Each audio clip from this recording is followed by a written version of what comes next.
बच्चों अब हम सीखेंगे एक्सरसाइज 7.2 का क्वेश्चन नंबर 1। देखिए बहुत इंपॉर्टेंट सवाल है। सेल के दौरान एक दुकान सभी वस्तुओं के अंकित मूल्य पर 10% बट्टा देती है। रुपया 1450 अंकित मूल्य वाला एक जीन्स और 2 कमीजें जिनमें से प्रत्येक का अंकित मूल्य रुपया 850 है को खरीदने के लिए किसी ग्राहक को कितना भुगतान करना पड़ेगा। भुगतान का मतलब है कितने उसको पैसे देने पड़ेंगे दुकानदार को।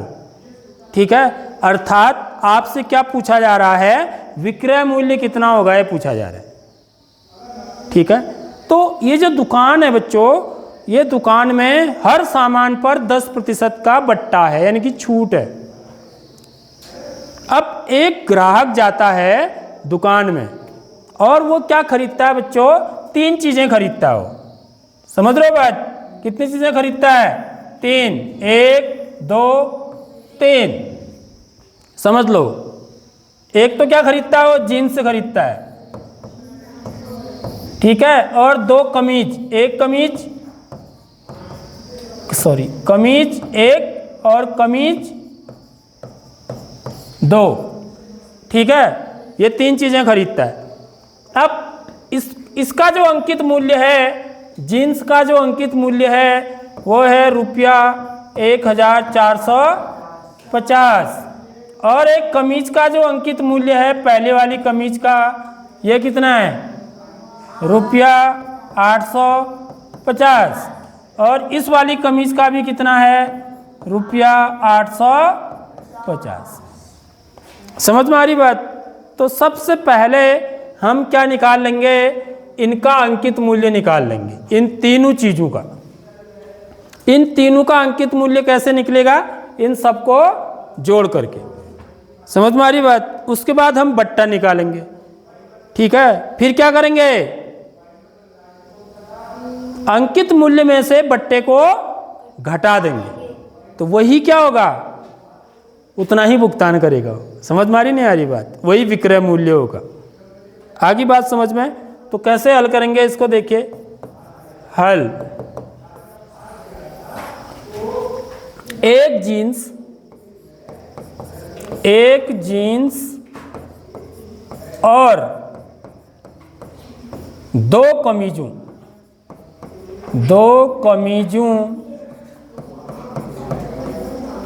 का अंकित मूल्य बराबर कितना हो जाएगा, रुपया 1450 धन रुपया 850 धन रुपया।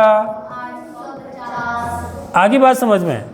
तो ये जोड़ के कितना आएगा, देखिए जोड़ेंगे 0 0 0, इकाई से जोड़ेंगे, इकाई 0 होगी, दहाई 5 5 5 दूनी 10, पतिया का 5, हंसेल 1, 8 8 दूनी 16, 16 और 1 17, 17 में 4 जोड़ेंगे, 21 का 1, हंसेल 2 2 और 1 3150 रुपया हो गया अंकित मूल्य।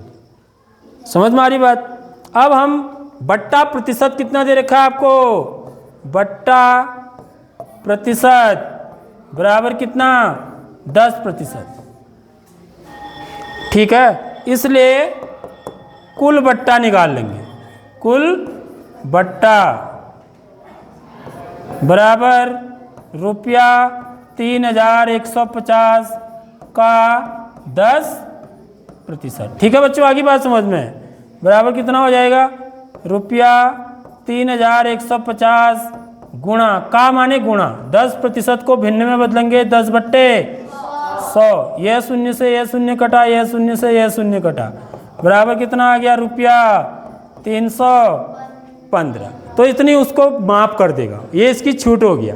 315 रुपया कुल जितना अंकित मूल्य है, ठीक है, इसमें से 315 रुपया कम देगा वो। समझ रहे हो भाई, इतना कम भुगतान करेगा।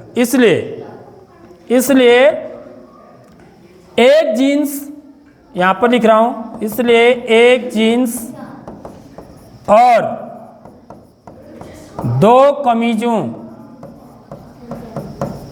का विक्रय, इसको विक्रय मूल्य बोलेंगे, इतना भुगतान करेगा वो, ठीक है, बराबर अंकित मूल्य, सूत्र क्या होगा, अंकित मूल्य ऋण बट्टा कुल बट्टा, ठीक है।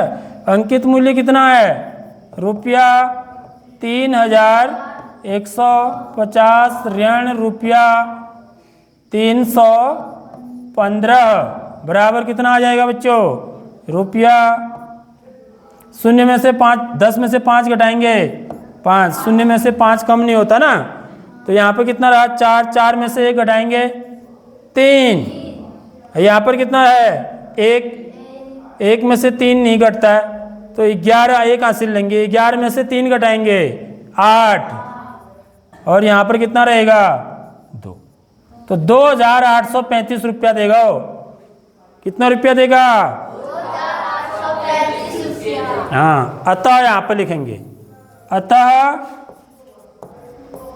ग्राहक को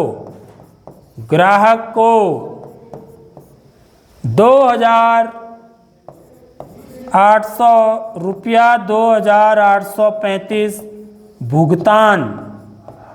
भुगतान करना पड़ेगा।